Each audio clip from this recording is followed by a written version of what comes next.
One of the most important and easiest question from the profit and loss. చూద్దాం చూడండి. If the cost price of 20 pence is equal to the selling price of 16 pence, the profit percentage is అని అన్నాడు. ఎంత simple question అంటే ఇది.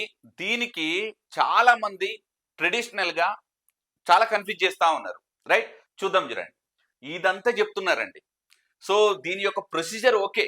So some times మనకి ఎక్కడైనా సరే డిజిట్స్ అనేటువంటిది మిక్సర్ ఫ్రాక్షన్ లో వచ్చినప్పుడు మీరు ఈ విధంగా తీసుకున్నా ఓకే.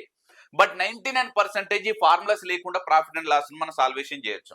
రైట్, చూడండి. దీనికి సంబంధించినటువంటి ఎక్స్ప్లెనేషన్ పార్ట్ 1 by 1 ఒక్కొక్కటి మీకు చూపించేటువంటి ప్రయత్నం చేశాను. ఫైనల్ గా ఇదంతా చేస్తే మనకు ఆన్సర్ ఎంత వచ్చింది? 25% వచ్చేసింది. రైట్, కానీ ఇక్కడ మీరు ఒకసారి అబ్జర్వ్ చేస్తే కనుక మనం ప్రాఫిట్ అంటే selling price minus cost price అని, ప్రాఫిట్ పర్సంటేజ్ అంటే profit divided by cost price into 100% అని, ఎంత ట్రెడిషనల్ మెథడ్స్. సో ఇలా చేస్తూ ఉంటే మనకి ఎగ్జామినేషన్స్ లో టైం అనేటువంటిది ఉండదు, చాలా కిల్ అవుతూ ఉంటుంది. సో దీనికోసం బెస్ట్ షార్ట్ కట్ ని చూసేటువంటి ప్రయత్నం చేద్దాం. సో ముందుగా ఇచ్చినటువంటి ఇన్ఫర్మేషన్ రాసేటువంటి ప్రయత్నం చేద్దాం. ఏమంటున్నా, 20 cost prices is equal to 16 ఎస్పీకి ఈక్వల్ అవుతుంది. అంటే ఈ కొన్న వేలు అనేటువంటిది అమ్మిన వేలకు సమానం అవుతుందని. సో ఇక్కడ ఒక్కసారి మీరు క్యాన్సిలేషన్స్ కనుక చేసుకోగలిగితే ఇగో చూద్దాం చూడండి. 4 తోటి 4 5 4 తోటి 4 4 రైట్. సో ఇప్పుడు మనకి సిపి ఇస్టు ఎస్పి రేషియో కనుక తీసుకున్నట్లయితే ఎప్పుడైనా సరే అపోజిట్ లో ఉన్నటువంటి టర్మ్స్ అవుతుందండి. అంటే ఇప్పుడు మనకు కాస్ట్ ప్రైస్ అనేటువంటిది 4 అవుతుంది, సెల్లింగ్ ప్రైస్ అనేటువంటిది 5 అవుతుంది దీని ప్రకారంగా.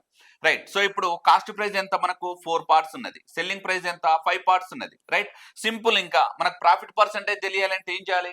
కొన్నది 4 రూపాయలు, అమ్మింది 5 రూపాయలు. లాభం నష్టమా? ఖచ్చితంగా లాభమే. ఎన్ని పార్ట్స్ లాభం? 1 part లాభం. మరి దేని మీద లాభం? కాస్ట్ ప్రైస్ పైన లాభం. అంటే ఎంత? 4 parts పైన కదా 1 part అనేటువంటిది ప్రాఫిట్. మరి 1/4 ఇంటూ 100% చేయండి. 1/4 ఇంటూ 100% అని అంటే 100 లో 4 parts ఏమవుతుంది మనకు? 25 parts అవుతుంది. అంటే 25%. ఎంత సింపుల్ చూడండి. ఆప్షన్ సి అనేటువంటిది రైట్ ఆన్సర్. సో ఇంత సింపుల్ లాజిక్ కి చాలా మంది ఇంత బ్రాడ్ ఎక్స్ప్లెనేషన్ చేస్తా ఉన్నారు. రైట్, సో కాబట్టి ఒకసారి అబ్జర్వ్ చేయండి. కాన్సెప్ట్ నేర్చుకోవడంలో తప్పు లేదు, కానీ ప్రతిదీ కూడా ఇలాంటి ప్రొసీజర్లతో రేపు ఎగ్జామినేషన్ లో కనుక మనం చేయగలిగితే చాలా వరకు టైం కిల్లింగ్ అవుతుంది, మార్క్స్ కూడా లాస్ అవుతా ఉంటాం. సో కాబట్టి ది బెస్ట్ అప్రోచ్ సెకండ్స్ లోపల ఆన్సర్ చేయొచ్చు. సింపుల్ గా చెప్పాలంటే ఇంత కూడా అవసరం లేదు.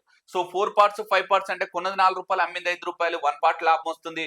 4 parts మీద 1 part లాభం వస్తుంది కాబట్టి 1/4 ఇంటూ 100% చేస్తే 25%. రైట్, సో సిమిలర్ గా చాలా సింపుల్ గా ఈ క్వశ్చన్ యొక్క ఆన్సర్ కింద కామెంట్ సెక్షన్ లో తెలియజేయండి. మీరు అందరూ నాకు తెలిసి ఇప్పుడు విత్ ఇన్ సెకండ్స్ లోపల ఆన్సర్ చేసి చూపిస్తారు. Right, so thank you so much.